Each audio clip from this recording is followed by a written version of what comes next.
Shalom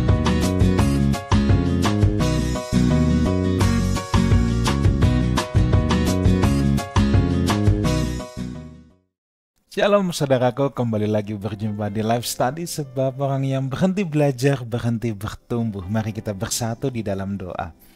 Bapa dalam sorga, kami mau terus belajar akan kebenaran firman-Mu. Berbicaralah kepada masing-masing kami. Dalam nama Tuhan Yesus kami berdoa. Amin.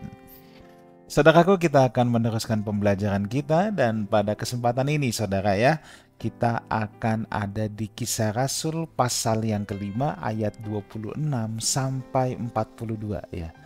Kisah Rasul pasal yang kelima ayat 26 sampai dengan yang ke-42. Kita akan selesaikan Kisah Rasul pasal yang kelima ini. Baik, saya akan mulai dari ayat yang ke-26 terlebih dahulu. Maka pergilah kepala pengawal serta orang-orangnya ke bait Allah, lalu mengambil kedua rasul itu, tetapi tidak dengan kekerasan, karena mereka takut kalau orang banyak melempari mereka. Nah saudaraku, ini adalah sambungan dari ayat-ayat sebelumnya, di mana minggu lalu kita sudah membahas di mana murid-murid di penjara ya. Petrus dan Yohanes di penjara, tetapi penjara itu dibuka oleh malaikat ya, dan pintunya masih tertutup rapi ketika mahkamah agama menyuruh orang untuk mengambil Petrus dan Yohanes keluar dari dalam penjara ya. Penjara itu masih dalam keadaan yang sangat rapi, dan mereka bersama para rasul yang lain pergi ke bait Allah mengajar lagi. Dan semakin banyak orang yang percaya kepada pemberitaan mereka. Nah, dalam bagian ini kita tidak tahu persis apa yang dikhotbahkan para rasul kepada orang banyak. Tetapi yang jelas pastilah inti berita mereka konsisten bahwa Yesus adalah Mesias dan Raja. Yang diberitakan pasti firman yang hidup. Dan di sini kita dapat melihat bahwa mereka mulai mendapat simpati orang banyak. Sehingga ya ketika pengawal serta orang-orangnya ya ingin membawa mereka kembali ke hadapan mahkamah agama, mereka tidak berani lagi dengan cara kekerasan, karena mereka melihat di sana orang banyak, masyarakat sudah mulai simpati, sudah mulai bisa reseptif, bisa menerima akan pemberitaan mereka. Mereka takut kalau diambil ya Petrus dan Yohanes dan para rasul lainnya secara paksa ini, bisa-bisa massa yang justru melawan mereka dan melempari mereka dengan batu. Ayat 27-28, mereka membawa keduanya dan menghadapkan mereka kepada mahkamah agama. Imam besar mulai menanyai mereka. Katanya, dengan keras kami melarang kamu mengajar dalam nama itu, nama Yesus tentunya. Namun ternyata kamu telah memenuhi Yerusalem dengan ajaranmu, dan kamu hendak menanggungkan darah orang itu, darah Yesus maksudnya, kepada kami. Saudara, mereka memang ditangkap untuk kedua kalinya, tetapi kali ini dengan cara yang lunak. Mereka tidak berani dengan cara paksa dan keras seperti sebelum-sebelumnya. Ya, mereka takut dengan massa yang tentunya sudah mulai simpatik, yang tadi saya katakan. Namun para rasul ini oleh para pengawal tetap dibawa ke mahkamah agama, di mana kelompok ini yang paling gigih dari awal untuk menentang Yesus, untuk membenci mereka, ya. Dan para pengawal tahu kalau ini dibawa ke mahkamah agama, mereka pasti dihukum. Dan mahkamah agama itu sangat bisa untuk kejam terhadap mereka. Ya. Mahkamah agama ini selalu akan memposisikan para rasul sebagai penjahat. Jadi para pengawal bait Allah itu dan orang-orang yang anti Tuhan Yesus ya, memang membawanya secara lunak ya, bukan dengan cara keras dan paksa, tetapi tetap dibawa ke mahkamah agama karena mereka tahu di mahkamah agama ini mereka pasti akan dijatuhi hukuman.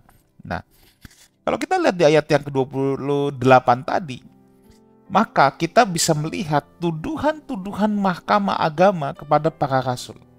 Yang pertama, mereka dianggap melanggar perintah penguasa, tidak mau tunduk kepada peraturan dan larangan yang diberikan kepada mereka. Ini kan tuduhannya ya kepada para rasul. Mereka menganggap dirinya penguasa, Makanya di ayat 28, dengan keras kami melarang kamu mengajar ajaran itu. Kok kamu melawan kami? Kami ini penguasa agama Yahudi, kami mahkamah agama, kami yang punya otoritas, kami yang punya wewenang. Kenapa kamu melawan kami? Ya, itu tuduhan bahwa mereka tidak tunduk pada aturan. Ya. Yang kedua, tuduhan kepada mereka adalah bahwa mereka menyebarkan ajaran sesat kepada orang banyak. Ya. Mereka dikatakan telah memenuhi Yerusalem dengan ajaran itu. Dan hal tersebut mengganggu ketenangan orang banyak.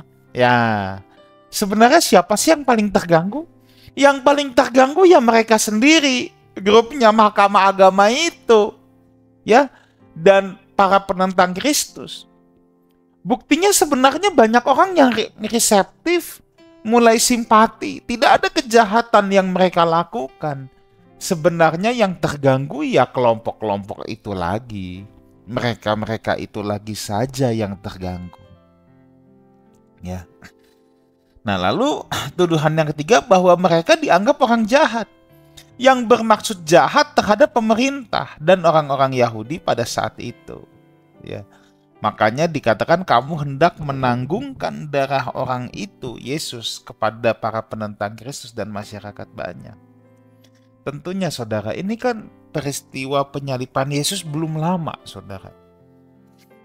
Saudara ingat ketika Yesus hendak disalibkan, Pilatus berkata, aku tidak menemukan kesalahan pada orang ini. Dan di situ mahkamah agama dengan kroni-kroninya, dengan pengikut-ngikutnya berteriak, biarlah darah orang ini ditanggungkan kepada kami dan kaum keturunan kami. Itu kan teriakan mereka. Tetapi sekarang mereka mau menuduh balik, ya. Karena para rasul sudah membuat banyak mujizat dengan nama Yesus. Orang-orang mulai tahu nama itu berkuasa dan dulu mereka yang menyalibkan. Sekarang mereka kembali berbalik menuduh para rasul. Kamu itu mau menanggungkan darah orang ini kepada kami. Nah saudara, ini memang ya, kalau orang udah jahat, hatinya busuk tuh begini, ngomongnya bulak-balik.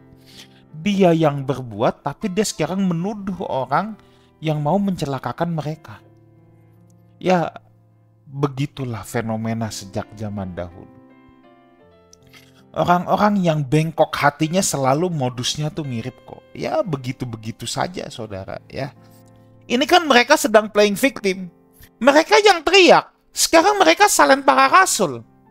Mereka yang teriak dulu. Biar darah ini ditanggungkan pada kami dan keturunan kami. Sekarang disalahin para rasul. Ini playing victim ya. Playing victim. Ayat 29. Tetapi Petrus dan rasul-rasul itu menjawab katanya, kita harus lebih taat kepada Allah daripada kepada manusia. Saudara, ayat ini luar biasa. Ini merenyuhkan hati saya. Dan saya harap ini juga merenyuhkan hati Bapak Ibu Saudara. Ini adalah sebuah prinsip perkataan, pernyataan, attitude dari hamba Tuhan sejati. Kita harus lebih taat kepada Allah daripada kepada manusia. Kalau Paulus dalam kitab Galatia, adakah ku cari kesenangan manusia atau kesenangan Tuhan? Perkenanan siapa yang kita cari?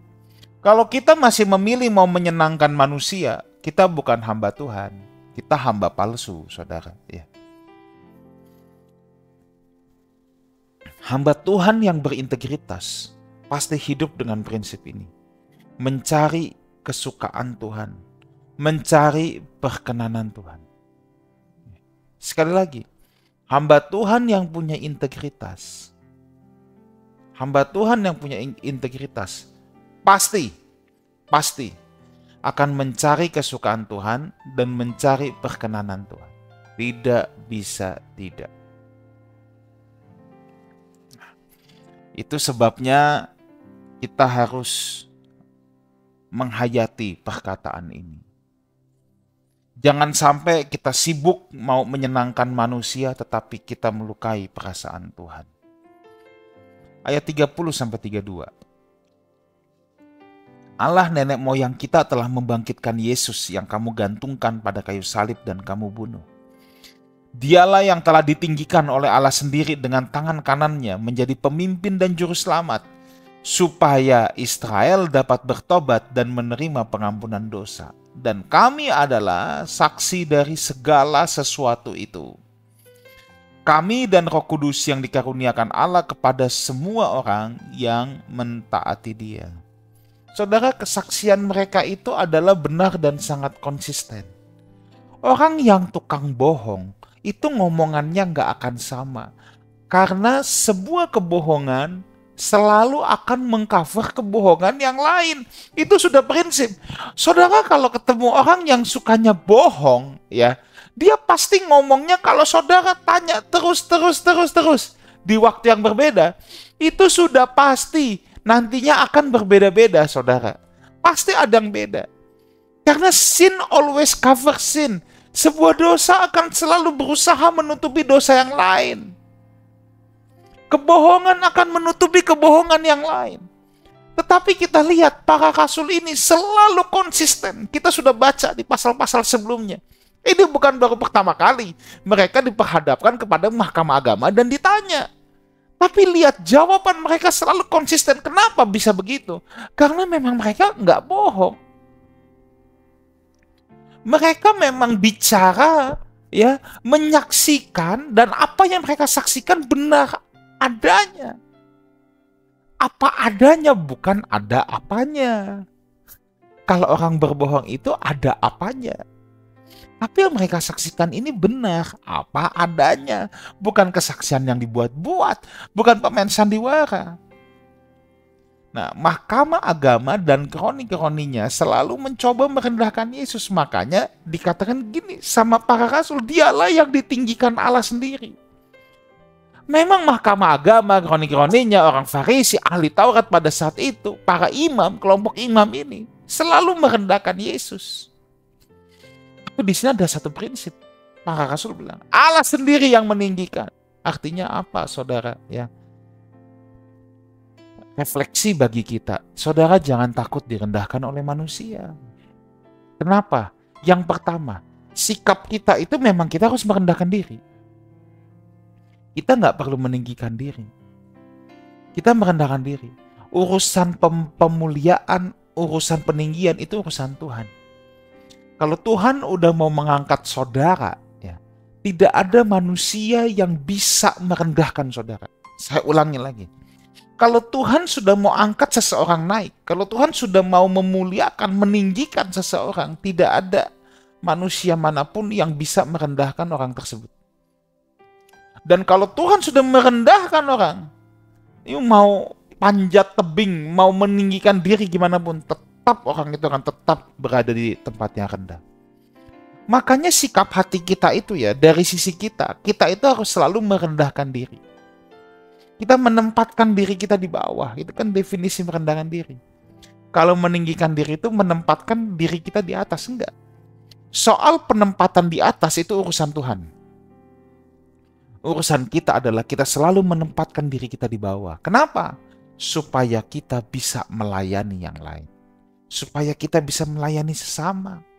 Sebab orang yang menempatkan diri di atas tidak bisa melayani. Orang yang menempatkan diri di bawah, baru saudaraku bisa melayani, ya. Nah, di sini kita bisa lihat, ya, bahwa jangan takut direndahkan manusia. Ya, di sini ada contoh Yesus boleh coba direndahkan oleh mereka, tetapi Bapa sendiri yang meninggikan Yesus. Ya. Nah, di sini juga dikatakan dengan kanannya menjadi pemimpin dan juru selamat supaya Israel dapat bertobat dan menerima pengampunan dosa. Ini luar biasa. Saudara dengar baik ini, kita tidak dapat menjadikan Yesus juru selamat pribadi kita kalau kita tidak menjadikan Dia pemimpin dalam hidup kita. Atau kalau dia tidak kita jadikan raja dalam hidup kita. Ayat ini bagus banget, saudara. Dikatakan pemimpin dan juru selamat. Banyak orang Kristen yang tidak mau menjadikan Yesus raja dalam hidupnya. Yang tidak mau menjadikan Yesus pemimpin dalam hidupnya. Mereka hanya senang Yesus jadi juru selamat. Siapa sih yang gak suka selamat? Ya, yang jagain rumah, jagain harta, jagain aset, jadi centeng lama-lama. Kalau sakit disembuhin, ada mara bahaya dihindarkan, semua orang suka akan hal ini. Tentunya terakhir nanti dari siksa kubur, siksa neraka dihindarkan. Siapa sih yang gak mau selamat? Semua orang seneng kalau dengar kata selamat. Tapi kalau Yesus jadi pemimpin, nah ini beda cerita. Yesus menjadi raja, ini beda cerita. Karena manusia yang berdosa itu maunya kan dia jadi bos atas dirinya sendiri. Yesus sih dibilang juru selamat, tapi sebenarnya yang tadi saya bilang pesuruhnya, ya, pesuruhnya doang. Yesus cuma jadi centengnya doang, jadi algojo, jadi security, jadi tukang pukul, ya, jadi tim keamanan, kepala tim keamanan. Tapi yang namanya menjadikan dia pemimpin, menjadikan dia raja, saudara, waduh, ini kita harus menyerahkan kedaulatan hidup kita. Manusia itu diciptakan dengan kehendak bebas. Tapi kalau kita menjadikan dia raja, itu berarti kita menyerahkan kehendak bebas kita kepada Kristus. Ini yang gak gampang. Siapa yang mau, saudara? Siapa yang mau? Tetapi kalau anak-anak Tuhan harus mau. Narasi Yesus sebagai raja itu narasi terbanyak dalam Alkitab. Dari perjanjian lama, kejadian sampai wahyu, narasi yang paling kuat, Yesus itu raja atas semesta ini. Yesus raja, dia pemimpin atas hidup kita. Nah makanya saya ingin katakan lagi, kita tidak bisa menjadikan dia juru selamat kalau kita tidak juga menjadikan dia pemimpin atau raja dalam hidup kita. Kita harus sadar itu, kita harus submit. Dia yang menjadi juru mudi hidup kita, bukan kita yang kendalikan hidup kita sendiri. Ya. Ayat 33, mendengar perkataan itu sangatlah tertusuk mereka dan mereka bermaksud membunuh rasul-rasul itu. Hati penuh kejahatan pasti benci sama kebenaran. Saya ulang lagi, orang yang hatinya penuh dengan kejahatan pasti membenci kebenaran. Mereka nggak bisa berdebat lagi, mereka cuma bisa berniat buruk. Ya, mereka memang gak bisa berdebat lagi. Mereka hanya bisa niat buruk aja. Dan ini bukankah ini persis yang dilakukan mereka terhadap Yesus? Mereka kagak bisa menemukan kesalahan Yesus. Tidak bisa berdebat sama Yesus. Yang ada cuma kebencian, hasrat membunuh. Nah, sekarang pada para rasul juga hal yang sama. Mereka gak bisa berdebat. Walaupun mereka punya pendidikan tinggi, para rasul dianggap orang yang tidak berpendidikan, tapi mereka nggak ada yang bisa berargumen dengan para rasul. Para rasul memberikan bukti nyata dan tidak ada kejahatan yang dilakukan oleh mereka. Jadi yang ada dalam mereka itu hanya sinis, benci, ya, pahit, nyinyir, dan ujungnya yaitu hasrat membunuh. Nah, ayat 34 sampai 39. Tetapi orang Farisi dalam mahkamah agama itu yang bernama Gamaliel, seorang ahli Taurat yang sangat dihormati seluruh orang banyak, bangkit dan meminta supaya orang-orang itu disuruh keluar sebentar. Jadi orang-orang biasa ya yang ikut menyaksikan para rasul sedang disidang ini disuruh keluar dulu. Sesudah itu ia berkata kepada sidang, "Hai orang-orang Israel, pertimbangkanlah baik-baik apa yang hendak kamu perbuat terhadap orang-orang ini. Sebab dahulu telah muncul si Teudas yang mengaku dirinya seorang istimewa dan ia mempunyai kira-kira 400 orang pengikut. Tapi ia dibunuh dan cerai-berailah seluruh pengikutnya dan lenyap. Sesudah dia, pada waktu pendaftaran penduduk, muncullah si Yudas, seorang Galilea. Ia menyeret banyak orang dalam pemberontakannya, tetapi ia juga tewas dan cerai-berailah seluruh pengikutnya.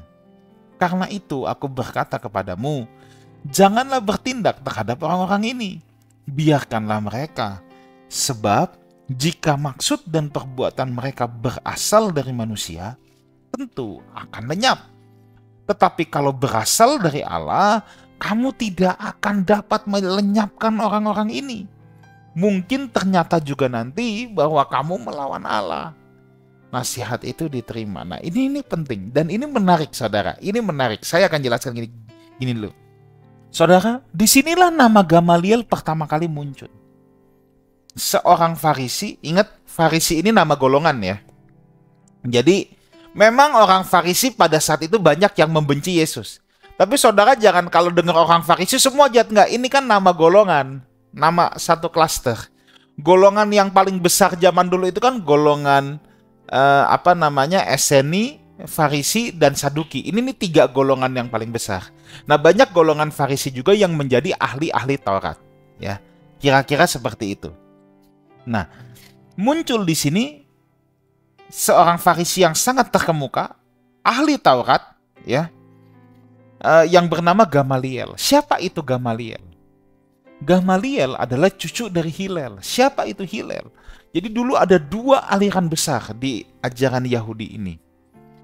Aliran Hillel dan aliran Syamai.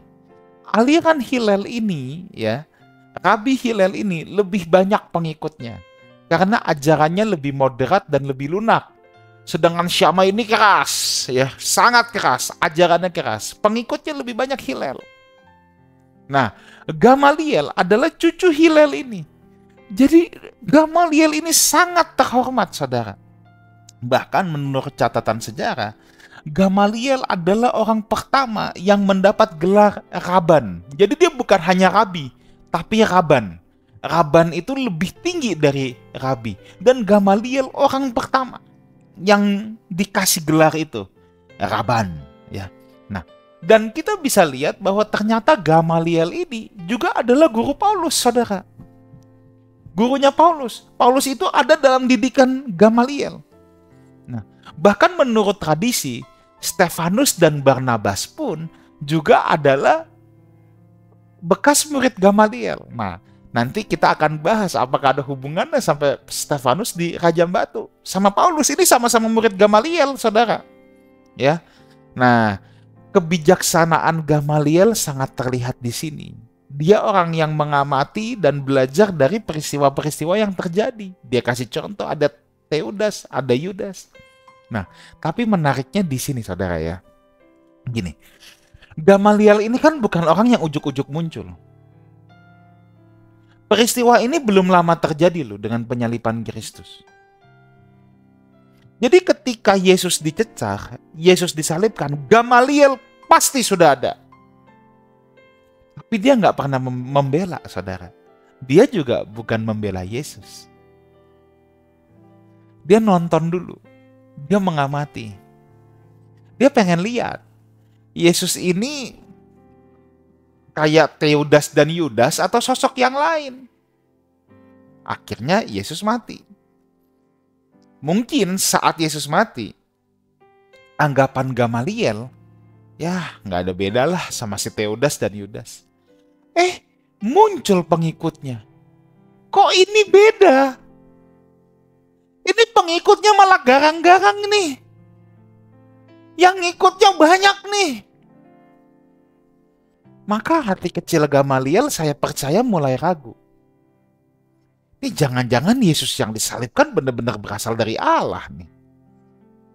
Dan kalau Yesus yang disalibkan dari Allah, cilaka gua. Aku dari dulu cuma nontonin aja, liatin aja Yesus disalib. Jangan-jangan ini betul berasal dari Allah. Karena buahnya mulai kelihatan. Kita nggak bisa apa-apain murid-muridnya nih. Bahaya ini. Kalau ternyata dia benar dari Allah, mampus kita. Kita melawan Allah. Nah, maka dia speak up, dia angkat bicara. Ingat dulu ketika Yesus disesah, Yesus mau disalibkan, Gamaliel pasti ada. Dia diem aja, tegong aja. Tapi dia mulai curiga sekarang. Waduh, awat nih. Maka dia speak up. Udah. Tapi prinsip ini benar. Kalau ini berasal dari Tuhan,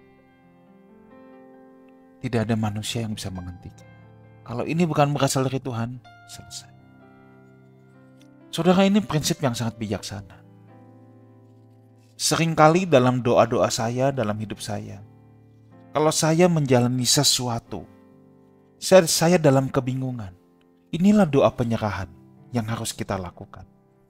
Tuhan, kalau ini berasal dari Tuhan, Tuhan yang tolong. Tuhan yang mengontrol, mengawal semua ini. Tapi kalau ini bukan berasal daripada Tuhan, Tuhan yang tutup semua jalan. Ini kebijaksanaan seorang Gamaliel, saudara. Dan ini prinsip yang luar biasa. Menurut saya ini prinsip yang luar biasa sekali. Ayat ke-40, mereka memanggil rasul itu, menyesah mereka, melarang mereka mengajar dalam nama Yesus. Sesudah itu mereka dilepaskan. Ya, sejauh ini mereka terima usulan Gamaliel, mereka setuju pembunuhan terhadap para rasul dibatalkan, tapi tetap ekspresi kebencian harus dilaksanakan. Mereka disesah, dipukuli, ditelanjangi, dan mereka mencoba melarang para rasul untuk memberitakan Yesus lagi. Ayat 41, rasul-rasul itu meninggalkan sidang mahkamah agama dengan gembira karena mereka telah dianggap layak menderita penghinaan oleh karena nama Yesus. Inilah murid sejati, hamba Tuhan sejati, justru sukacita, bahagia, bangga, terhormat kalau boleh menderita karena nama Yesus. Mereka menganggap ini kehormatan. Katesiotesan atimastenai dalam bahasa Yunani, yang artinya mereka merasa terhormat karena mereka dihina bagi Kristus. Kalau kita menderita karena Kristus, merasa terhormatlah. Ayat 42 terakhir. Dan setiap hari mereka melanjutkan pengajaran mereka di Bait Allah dan di rumah-rumah orang dan memberitakan Injil tentang Yesus yang adalah Mesias. Memang benar, mereka lebih takut kepada Tuhan daripada kepada mahkamah agama. Mereka cari perkenanan Tuhan, bukan perkenanan manusia. Mereka tidak peduli terhadap ancaman terhadap diri mereka. Mereka tetap melakukan amanat agung Kristus. Amin. Tuhan Yesus memberkati. Mari kita berdoa. Meteraikan kebenaran firman-Mu dalam lubuk hati anak-anak-Mu. Roh Kudus, Engkau guru kami yang agung, mengajarlah terus-menerus, mewahyukan kepada kami semua apa yang menjadi rahasia kebenaran firman-Mu. Dalam nama Tuhan Yesus kami berdoa. Amin. Saudaraku, sampai jumpa di live study yang akan datang, sebab orang yang berhenti belajar, berhenti bertumbuh. God bless you.